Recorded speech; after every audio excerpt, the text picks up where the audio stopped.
Greetings. Good afternoon, Juneteenth family. Welcome to another weekly Lunch and Learn. In terms of business, if you have a dream, go for it.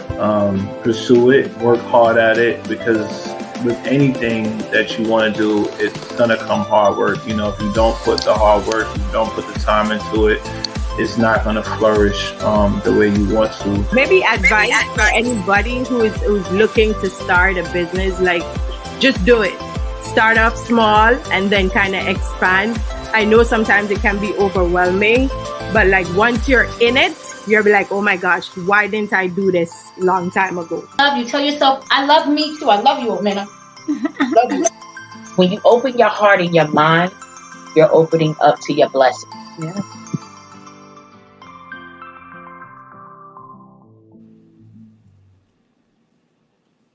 Good afternoon, Juneteenth NY family. Welcome to another weekly edition of our Lunch and Learn. Today, we are blessed to have Sister Danielle Herring with us. She's here to speak to us about early intervention being more than just a program, it being a personal experience. I have the pleasure of knowing Danielle through a few different things. Danielle is a stylist. Danielle is a sister in healing. Danielle is amazing, like, she put together this amazing fashion show for our Juneteenth NY this year. If you had the pleasure of being with us at Prospect Park, she's a part of the Juneteenth board. She just does a lot of dope, amazing things. So she's going to be here with us today talking about early intervention and the difference that it can make in one's life. Welcome, Danny. How are you? Hey, thank you for asking me and having me. I appreciate that. You. So let's start with, if you don't mind, before we dive into the early intervention, tell folks a little bit about yourself. Give them a little view, a little bird's eye scope of who Danny is before we dive into what we're here to talk about today, if you don't mind. So first, I'm going to start with Danny is a heart. Danny is a heart. Love is key. That's how I live life. Love is key. And this is my 40th year, so that's a big deal. I've been here for 4 decades, guys. So I am someone who loves to serve people. I deal with life from places of transparency and life experiences. I feel it's very important to let people know off the back. I was a teen mom, and that came with a lot of experience building muscle. I worked in education for years, from private schools, from after-school programs, from special education to general ed. I also used to teach dance. I'm a fashion stylist. I'm an author. I am a mom of 3 boys, 3 sons. I've been married for 16 years, and yeah. And I'm just in places where I am embracing the journey of life, despite what happens. That's me. I love that. And I did have the pleasure of meeting your husband when we went to the mayor's house. He's a ham, and you guys have such a beautiful relationship. You really see, when I look at you guys, I saw such a beautiful friendship. And it was just, things like that are always inspiring to us single folks out here looking for, your life's partner. So I'm blessed to know you, blessed to have you here. So thank you for being with us. So early intervention, let's talk a little bit more about that, and let's share why that's important and why you're passionate about So first, I'm going to give you an this. Early intervention, it's basically a program that helps infants and toddlers with developmental delays get the services that they need at an early age. That's basically the sum up of early intervention. It's with the Department of Health, and it doesn't matter your status as far as citizenship. It doesn't matter if what income you're in, what ethnicity you have, your immigration status, disability. It does not matter your race. You are still able to get early intervention. It's something that's family centered. It's something that's confidential. It's voluntary, and it's from the ages of birth to 3 years old. That's as much of a script as I'm going to give you when it comes to early intervention, because those things are very important. How did I get involved in early intervention? It kind of just it met me where I was in my journey. I am a mom of a son that actually went through early intervention. He went through the evaluation process because he wasn't speaking clearly. I felt like his brothers and I and my husband, we were his interpreters. So if you wanted to know what he said, I was like, wait, now let me tell you what he said. Like, he was speaking another language. And because of, my background, West Indian background, it was like, give him time, he'll speak. Kids do things on their own, in their own time. I didn't cut his hair because it was said if you cut your kids' hair early, they're going to stutter or something was happening. We heard all these stigmas connected to development, and development is basically communication. The way when your kids are talking, them running, jumping, playing, that's large muscles, large motor skills. When it comes to the way they hold things, the way they pick things up, the way they hold the pencil, that's fine motor skills. When it comes to the way they solve problems, if there's a juice on the counter and they want to get it and they take that chair and push it to the counter, that is solving a problem. That's cognitive. When it comes to adaptive, the way that they brush their teeth or hold their spoon, things like that. And the reason why I go through the explanation in detail and I want to make it as practical as possible is because early intervention, the language is totally different from our everyday language. So when I say the nurse or the doctor or the mailman, you know what I'm talking about, because we interact with these people every day. But when I say service coordinator, special instructor, OT therapist, that's a totally different language. So it gets lost in translation. How I came into early intervention, like I said, this journey is something. I was an educator. I dealt with general ed for a while. And then when I transitioned into working for the state, I started working with a special education school. So there were kids in there who had IEPs. They were from the ages of 3 to 5. That I didn't know then that was the Committee of Preschool Special Education. I didn't know that that's called CPSE. When I was working there, I was just like, okay, they have an IEP, but I didn't know the details of it. I just love kids and I have patience. And I just deal with things differently. So they kind of just took to me, and I'm the type of person that I see a behavior and I understand that a behavior has a meaning. So I always get to the why opposed to judging what I see. And that is the way that we deal with children with special needs.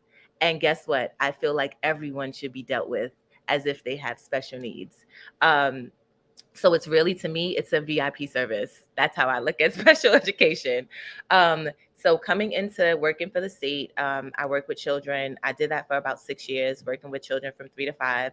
And then I transitioned into the Department of Education, where I worked in District 75. I worked with kids in high school, elementary, junior high. I love my high school kids. I love my junior high school kids. I really love that age group, the older age group. And the kids that were so-called, more problems, behavioral, those were my babies. Those are my babies, and the kids that really took to me because I saw that the behavior had a meaning. Coming into this space, pandemic hit. I was in the Department of Education, and we transitioned to online. So many different pandemics were happening, outside of medical. We had Black Lives Matter movements and the deaths, and so many things were happening. For me, it was just the pandemic was already happening. It almost kind of turned the inside out. We started to see what we were dealing with. Then mental wellness and mental health was coming up. All of these things were happening all in once. But for me, these things were present. We just couldn't see them because we were booked and busy moving, things like that. But we had to slow down. In the middle of the pandemic, I started, I'm going to throw it in there because I feel like I need to say it. I started writing, and I actually wrote a book called Love is Key, A Blueprint for Parenting, something else that was birthed from my experience being a teen mom, and then my son now being 21. And I felt like I got to the end of parenting with him because I've transitioned into a soundboard. So I was able to now speak to it and extract the jewels from that journey. So during this space, I'm on the Zoom. My son, who has an IEP, that's the individual education plan, that's a part of special education, I've been to the journey with him going through this process. I set him up, and because I know a little bit about how to maintain an atmosphere or to how to manage the classroom setting, I got him a plushy chair. I had some, infusers with some oils. I had an affirmation board by him. I had different type of stress balls, because I'm like, I need him to be okay and well while he's online. My son had the stress ball, and he was in the classroom. They could see him from this up, like waist up, like I guess chest up. And he was squeezing the ball, sitting in his chair with no shoes or anything on. And he popped the stress ball. And my heart popped. Because even dealing or being in spaces with children that had special needs and being in a classroom setting, I could not help my son when he was high on an anxiety. Because I did everything I knew. So imagine for the parents that don't know what to do. I did everything I felt would help, and he still was at a high place in anxiety to where he popped a stress ball. From there, I had to operate, and I don't even know why I'm going down this way, but I'm just going to follow it. I'm just going to flow with it. He popped the stress ball, and during this space and time, I'm still trying to teach online on Zoom. I have my one-to-ones I'm working with. I'm trying to keep them engaged. I believe in keeping kids engaged. So it doesn't matter if we're in a classroom or on the screen. If you find things that relate to kids, you can keep them engaged, but you have to be engaging. And that's also connecting to all of the learning styles. If you know that they like to see visuals, if you know that they like sports, add it to math. If you know that they like songs, get with the music, know what to say. You know what I mean? Give them some handshakes or some pounds, something that comes through the screen. That happens. You can do that. Things that are unexpected. Have fun. Be a kid to relate to a kid. So during this process, I'm trying to deal with this while dealing with my son. I end up pulling my son out of the school. I ended up pulling my son out of the school during the pandemic where I could not vet any schools. I am a person that vets schools. I go in the building. I need to see you. I need to know who you are. I need to who has my baby. I was not able to vet the school. So I just had to sit and flow in what I was feeling and understand that even though I was not able to do things the way that I was accustomed to do it, it did not take away the many possibilities of how I could do it. Being able to do that, got to some schools, and when you put things out there and what you're searching for, it definitely comes back to you. It is manifesting that. I found a school, and all the questions I had to ask them because I was preparing, they were answering them without me asking them. I knew that was his school. What happened? I started thinking outside the box. We live in one borough. The school was in another borough. We're on Zoom. He can go anywhere in the world right now. That's how I got to the school. He can go anywhere in the world. That's what hit me. Why are you stressing about the schools in the neighborhood? Everything is on Zoom. He can go wherever you want him to go. Wow. I started searching in different boroughs. I found his school. His school found me. It was just divine. Getting into the school, starting that process, I saw him come alive on the screen. My son is he's a heart himself. And I'm not saying that just because it's my son. I really pay attention to who kids are, who they are when they get here, and it's just our job to mold them. So he literally, he started coming alive on the screen. So I would hear him laughing and talking to the teachers, and the teachers are talking about Marvel characters. He loves Marvel, he loves action figures, and he's talking about that. He was able to share. He's a big person of imagination, and I encourage that because we need our imaginations. We still do. Imaginations become dreams. I just want people to know that. So I'm an advocate of my 12-year-old still playing with his toys and still using his imagination and still drawing whatever he wants to, because it's building muscle in a creative space that will one day be his reality. So literally, he was talking about all these things in the classroom, and I'm watching him open up on Zoom. We get ready to go back into the school. What happens when we go back into the school? He needs to be able to be in the building. How do I get him there? We're in another borough, and I need to keep him in the school. He has an IEP. I start searching. I start asking questions. Oh, he has an IEP? I'm going to get him a 504, which means I'm going to take him to the doctor. We're going to get a form filled out, and we're going to say why he needs transportation. Because transportation is not just for children in wheelchairs. It's not just for you being in the neighborhood. When you have an IEP, you can get bused anywhere in the boroughs if a doctor can say why. My son has heavy anxiety. Well, he had heavy anxiety. I speak things out of existence, guys. I don't like to claim things that way, but he was dealing with anxiety, and he was 10 and he needed to go to the building. We went another borough. 504 filled it out. Doctors filled it out, and he was bused from Queens to Brooklyn. And that is how I learned about the 504 form. In the midst of all of this, now it's time for me to get ready to go back in the building. And I was shopping for a client because I'm a fashion stylist while I had just finished writing a book. And after writing the book, I was putting an event together called Love is Key, a family field day event. And I was bringing back like a lot of old school games and things. And we had a rain day. It rained, so we weren't able to do it. So now I was back in the field looking for vendors and looking for people to help me find locations so the families could have like an indoor event for field day. So I went to a back to school event. I bumped into a vendor dealing with early intervention, actually in the position I'm in now, early intervention ambassador. Her name was Aileen, and her coworker at the time, Ruth, she was like the resource person, or like, I started talking to her, and I was like, hey, I'm just here. I'm looking for vendors. And, because I want it to be about family wellness and things like that. And I told her about what I was doing. And she was like, oh, we can get together. We can find some people. I know somebody named Athenia, and she's good at just putting things together just like that. So while I'm shopping for a client, we get on a 3-way phone call with Athenia. We're planning this thing out. This thing is a goal. So now it's a collaboration of like minds, putting an event together for the community. And my department was to take care of the families and events. So that's how we came together. In the midst of all of this, I said to her, hey, tomorrow you're going to have to call me after I get out at 3:00. So call me at 4 so I could take a breath and we could talk about this. And she was like, I was like, I'm going back in the building. And she said, you're going back in the building. This is why I like to meet people in their hearts, because you kind of don't know what everyone does until you really ask. And she was like, I said, yeah, I'm going back in the building. I said, but you know what? Even though I love the kids, I don't feel like that's the space for me anymore. Like I feel something shifting. I don't think I'm supposed to be there. I feel kind of boxed in, and I'm an eagle. I have to spread my wings. I have to, or else I feel like I'm drowning, like it's not meant for me to be still in places.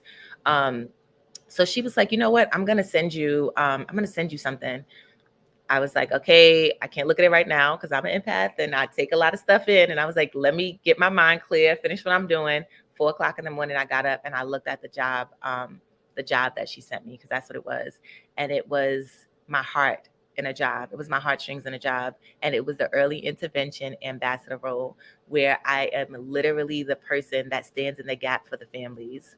I help them. I break the process down for them. I make it easier for them to understand. I'm a person that's about practical. Let's get practical, people. I don't always feel like I need to zhuzh things up, because who am I speaking to?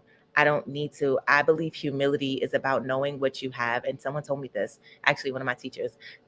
He said, humility is about knowing what you have, but only giving the need. I know what I retain. I know what I've gained through the journey. But why do I have to show up and give all of that to a family? Who am I trying to prove something to? So for me, it's meeting them where they are, Why would I be walking around just throwing out words they may not understand? Like, why? And I tell families, even in what I may feel like is the practical way, it still may not be practical enough for them. Listen, stop me wherever you need to stop me and tell me you don't understand, or you need me to break this down. Please don't feel away. I want you to. I even stopped going to families telling them what early intervention was. I said, what do you think into early intervention is? Tell me about that. I do those things. Why? Because I don't want to give people things. I don't want to give people information they already have. And I need them to be able to get something from what I'm giving, walk away with something. So I don't want to waste time giving you things you don't need. That's the purpose for that. So coming into this job, I said yes. It was a rigorous, like the interviewing process was crazy. It was something I was not, first of all, it was something I was not used to. I had an interview for a job in about 7 years. And the first interview, it was like 8 people. And then I went through another group because the way this organization is, United for Brownsville, I work with them. And the way this organization is, it's an organization that listens to the voice of the families, and then they put things into action based off of that. So they have the FAB, that's the Family Action Board, and they literally say, these are the things that we have issues with, or these are the things we're seeing in the community. And my role is something that they came up with because of their experiences with early intervention and things that some people had good experiences because they were in different neighborhoods. We catered to Brownsville and Central Brooklyn.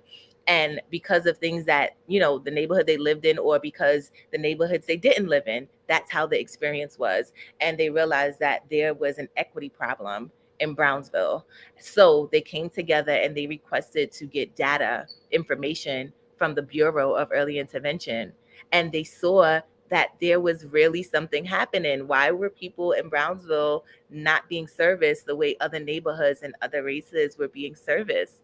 So Black and Latinx families were not being serviced the same way. So they were looking for the roadblocks as well. So they said, you know what, we need to come up with somebody who's going to support them through the journey. And they said it doesn't need to be, people don't like to work with people from the state. No offense to my state people, but people, it's trust issues. We have been through some things and I get it. So they don't like to work with people from the state. They don't like to work with people from the city, and like any hospital organizations, things like that. It makes people run away because there's fear based on their experiences and how they perceive things. And people remember how you make them feel, even if they don't remember what you said, they remember how you make them feel. So they knew that it couldn't be connected to those entities. So I work with the community. So it's a community service. And there was someone before me, her name is Aileen. She basically set the system up, to run. So now I'm here and I feel like her job was to set the building, and my job, I put the heart. So now the way that the body is flowing and pumping, we're able to reach families who did not trust the system, who did not understand what early intervention was, because being a parent, I'm sorry, I just want to make sure I'm following. How did I get here? Yes. So being a parent and understanding that process, I meet the families from a heart place. I meet the families in relationship places, and I let them know the purpose for early intervention. First of all, it's because there's a concern with how your child is developing. Maybe they're not walking or talking. Families don't even know that's the reason for early intervention, because people just start saying early intervention and don't say why it exists. Because there's a concern that you have about your child walking, talking, sitting up, throwing up food, all of these different things that we just look at from a parent's perspective because we see our kids with love. Even with me, I was working with children with IEPs and special needs and like plans, and I was working with children, and even having my son, I wasn't running to early intervention because we don't see our kids with our minds. We see them with our hearts. So that's how I got here. Yeah, to sum it up, that was it. That is so beautiful. I really, listen, that was more than it. It was perfect. I love that you allowed yourself to allow spirit to guide you and go to that share, because I have it that there's a parent out there, there are parents out there that this is going to help, and that process and learning about a 504 and learning about the steps. And not only that, the way you so simply but eloquently sum it up to what it actually is and what it isn't, very clearly. I have it that this your shares are divine and just perfect, and I thank you for allowing yourself to go where you necessarily didn't intend to. Thank you for that. Um, there were things that came up for me. Just so, as the ambassador, how can they reach out? So first of all, I know you're with United for Brownsville. That's what I wanted to speak about. I actually was literally, so it's so divine that you even ended up here. And folks, I don't know if y'all noticed, but we were noticing before we got on that our colors in the back are even aligned. But I happened to stumble onto United for Brownsville's site this week. And I didn't even know that you were going to be here. So it's so divine, like the way that you were able to fill in and support us this week. I thank you again for that. But I, it's just interesting how spirit works. And somehow from Athenia's new family page from the Rodney tribe, I ended up stumbling upon a family post, but then I saw Ruth and I'm like, oh, my sisters. And I see Danny and then I'm like, okay. And then I stumbled on to the next thing. And it's like the next thing I know, we all know that social media tunnel that we go down. Sometimes it's a really good tunnel. And this one landed me on the page for United for Brownsville. People, please go follow this page. For me, I have it that these numbers should be way, way, way, way, way higher in their followers and who knows about them. I have it that they're not just for the people of Brownsville, that they are for every parent and families. And just, I saw so much good juiciness that I was like, my son is, I have a 22-year-old. So I get that process of the journey along the way, but just having had that page when he was younger, I would have been all over that page, joining things that you had going on and following the resources. Tons and tons and tons of resources, folks. Please check out that page. So, question for you: where would you person start in getting the 504 form? So that age group, that is the Committee for Special Education. That's usually school age. You have a team at your school, a special education director, like someone who does all of those things. And you need to speak to them and let them know that, speak to them and they can give you the 504, because I got it from them and they sent it to me and I took it to the doctor. So you always have a team. When you're in early intervention, you have the coach. That's the service coordinator. She is the coach. She puts your team together. Okay. Then you have the special instructor. This is just the evaluation stage. You have the special instructor who comes in and they pay attention to the whole child, all of the developmental stages. And then it's whatever your concern is. So say it's a speech therapy. I'm going to call in the speech therapist, the evaluator, to come in and see, what's going on, if your child needs services or not. So at this point with the 504, my son had a special education director. She's the person in charge of his IEPs, his pullouts, all of those things. I spoke to her about the situation and she was like, I'm going to send you a 504 because he would qualify for it. And I took it to the doctor. So there are people in place, even in your school. If your child has an IEP, speak to your team. You have a special education team. Speak to your team and ask them whatever you want. You are the CEO when it comes to your child. You know your child best. You don't have to be, this does not have to be your field in order for you to be a parent. You can ask whatever you want. I don't care if you think it's not important. I don't care if you want to ask, what did my child do today? Or what did they say? I don't care if they said it 3 times. Let them say it again because they work for you. It's about your child. You are in charge of this process. When a house when the boiler room breaks down in a house, we don't throw the house away, right? We go get the outside help. So our job as parents, our responsibility is to make sure we bring the people into the house and we delegate how we need to delegate and we find out what we need to find out. Another thing that families don't know, when your child has an IEP, you have the right, when you go to these IEP meetings every year, you have an annual meeting to go over the IEP to make sure every goal is being met. You can ask for parent training and parent counseling that would assist you in the process of knowing what to do or knowing how to be able to engage your child in whatever their need may be. Those are things families don't know. So you have a team. Utilize your team. You don't have to do all this work and put all this energy in these spaces, because there are people put in place to do that.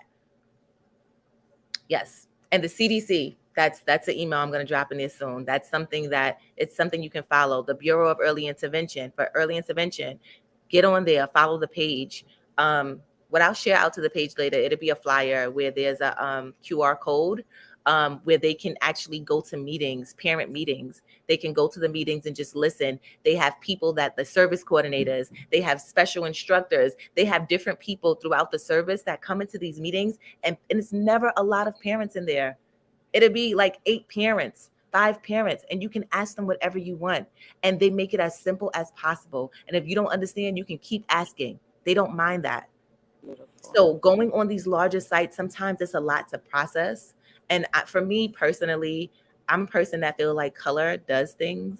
You know, color is something. So I hate going into these city buildings and the color is this dark gray, this dark purple, or it makes you feel a way. So for me, having colors that are vibrant, you know, they don't have those things, and it may feel like a lot of words. That's not everybody's language. Everybody doesn't just read things. Sometimes you need visuals, so it can be overwhelming. Yes. But if you go to the bureau, there's classes that they have for parents. It's just Q&A, and they explain a lot. And they also, like, I joined these things. My son is 12 and he's not an early intervention anymore, but I joined these platforms just so I can see what parents are seeing now. So with the bureau, with the class that they have, they literally, it's a text that'll come to me and it'll just say, early intervention is from 0 to 3 years old. We're having a meeting tonight. Or early intervention, there's speech therapists. These are all the different services you can get. They just give you little tips randomly. And that's something that you can take in. But that's it. 504, use your team. Use your team, because they exist and they have jobs to do. So hold them accountable.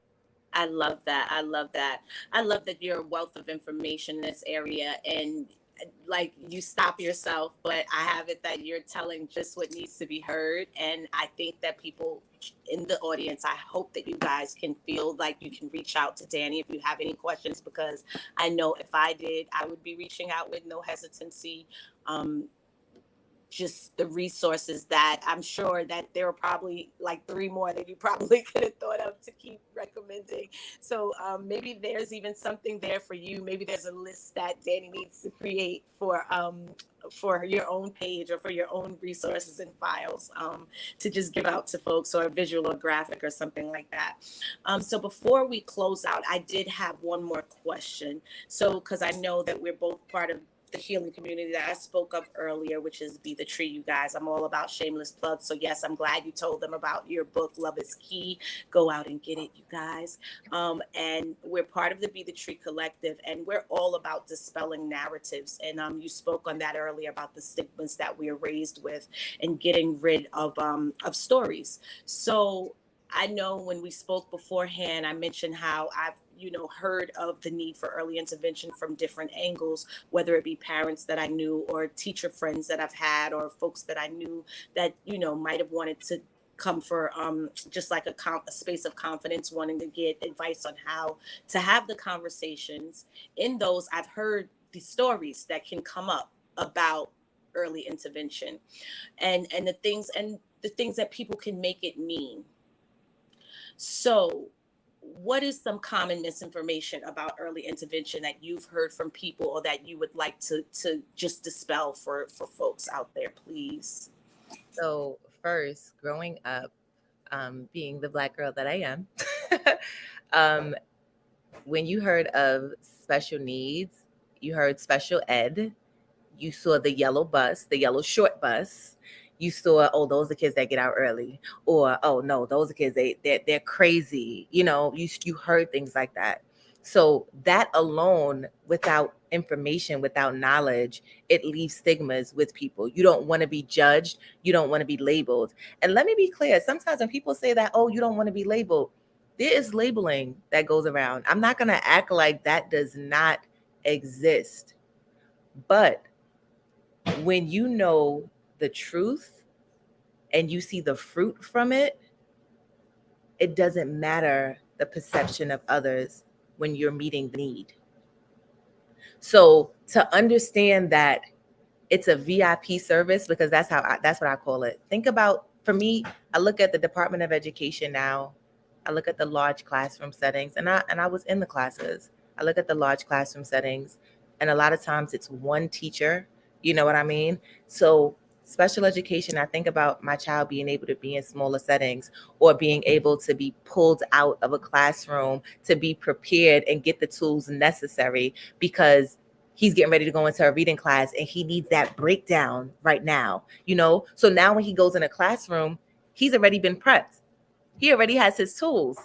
So what am I doing? I'm meeting him where he needs to be met. I'm meeting his need. It has nothing to do with how brilliant your child is. And that's what people don't think. They think, oh, because my child is stupid or they're not dumb or something wrong with them. It's not about that. Your child, look how many things they say about Mozart. Mozart was not your average person, but he was a genius at what he was designed for. So brilliance has nothing to do with your child getting special needs or not. It's just meeting them where they are, giving them the tools that they don't have, and assisting them in that place so they can be their greatest. I'm supporting them. So even in those spaces, that's something that I recognize a lot of families think of. The things I used to see growing up. And it was misinformation, you know, or feeling like you as yourself can't parent anymore because you don't know what to do. So I would rather shut down in that place because it may feel embarrassing based on my experiences or what I know. But for me, being informed is the best thing ever because it helps me to erase what I thought I knew. So coming into these spaces, being knowledgeable, understanding that it's meeting my child where it is. Unfortunately, like we have a system, school systems are set up that by this age, you should know this. By you getting out of this class, you should know this. And we know that it's really the system that's set up because in the islands, it's not even like that. You know, you go to university at a younger age and and for me, it's sad because you can come back here and if you have not graduated, they can put you back in classes based on their system. Does it take away from their intellect? No, but it's based on a system that's being met. So for me, the way I see children, even in classes, granted, you know, reading levels go from A to Z. If a child is in the class and they started at an A level in reading, right? Maybe in that class, maybe you're supposed to be at an F. They started at A. If I can get that child to go to a C before they graduated, celebration. You hear me? Celebration. Granted, based on the standard, they didn't meet the F. But does that mean I'm going to celebrate them any less? No. Because honestly, when you think about it, when school is done, we still have to be who we need to be. We still have to be who, I'm sorry, my son is home and he is really like, he's like, no, mommy, it doesn't matter what you're doing. It's okay. Dev, not right now. Thank you. Appreciate it. I'm sorry, guys. I can only be who I am. So, you know, in these spaces, I would be celebrating the child that got to a C because I saw the effort applied and they grew. When school is over, we don't walk around just with our degree saying, this is our GPA, this is this. It's who you are. Where's your talent? What are you called to be? Who are you called to be? How do you get to show up that way? I had a friend of mine who went through school and he was diagnosed with ADHD. He was a whole firefighter. So even in the spaces where you think it's a problem, getting people the assistance, getting people the tools that they need so they can become all that they need to become is just a part of the journey. And then to be able to see them succeed and be who they need to be, it has nothing to do with what the world sees them as. It's really meeting them where they are and helping them develop because you're their parents for a reason. There is something in you that is there to be birthed in them. And we get to be their advocates. I believe that, honestly, my experience in growing up has pushed me to speak because I felt like my voice was taken away when I was a kid. And then having kids of my own, it pushed me even more to feel like I was going to protect, I was going to save, I was going to do this. And it started off with that energy, but being in it, it transformed into something even bigger where I actually found my voice because I was able to advocate for them and advocate for the many that I have encountered along the journey, because my goal is, if I see someone that has experienced something that I experienced or I didn't have someone to call, then I make it easier for the next person. I don't let them pass by. So even if you're not in my jurisdiction, I'm not going to have you walk away and not have any information for you to find the next step or the next connecting piece. So information is important. Information is important. And then find your group. Support. It means a lot. Community means a lot. I didn't think community was as important as it really was until I needed it. And I'm complete. That's it. Ashe. All right. So you said you're going to drop a flyer. You'll come back to this conversation and drop a flyer on the Facebook and the YouTube pages for the community. I know that I saw admin dropped your information where they could reach you. But for those of us that are verbal, would you go ahead and just share where people can find you at? Thank you. Absolutely. So I work with United for Brownsville. My name is Tanny. Well, they call me Danielle is my name, Danielle Herring, but everyone can call me Danny. My number is 631-223-8953. My email is dherring@community.solutions. And I also do referrals and screenings. So if you feel like there's a concern, and these things, this is for children from 0 to 5. That's as high as I go as far as screenings. From 0 to 5, as far as screenings, I can do that. Referrals as well. I do referrals to early intervention, and I also do referrals to the Committee for Preschool Special Education, which is ages 3 to 5. So if you just have a question, want some information, let me tell you guys, I don't have all the answers. I know what I know. I can share what I can share. But if there's something that I have to find out, I will find out, or I will direct you in the right direction. And also, United for Brownsville, like, we are a pool of resource, guys. So please, we are located in Brownsville on 519 Rockaway Avenue, and we have a pool of resources where we connected to an organization called Wiggle Room, where it's connecting to childcare, families connecting to home daycares and home childcare. There's so many things going on with United for Brownsville, and we're located in the Greg Jackson Center on Rockaway Avenue. So please come by, visit, call. There's so much there. Beautiful. Thank you, Danny. Thank you for joining us today. This was a beautiful time together. I can't wait to promote this and to share this with my communities. Definitely a lot of information here. Thank you. And I look forward to seeing you out in the world. Thank you. All right. All right, community. Thank you for being with us here today. I hope that you all are leaving away with a lot of great just information and a wealth of resources. So next week, we will have Sister Shantae Bacon, and she'll be talking about the power of the Black audience and marketing. See you guys next week. Thank you.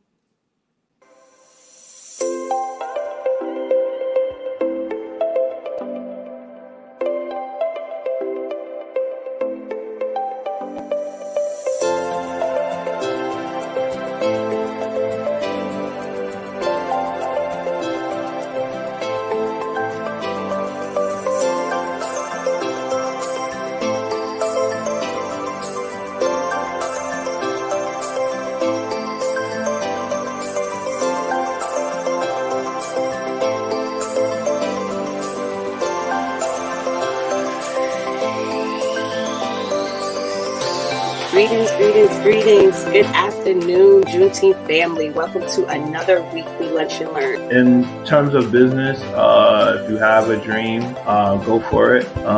Pursue it. Work hard at it, because with anything that you want to do, it's going to come hard work. You know, if you don't put the hard work, if you don't put the time into it, it's not going to flourish the way you want to. Maybe advice for anybody who is looking to start a business, like, just do it.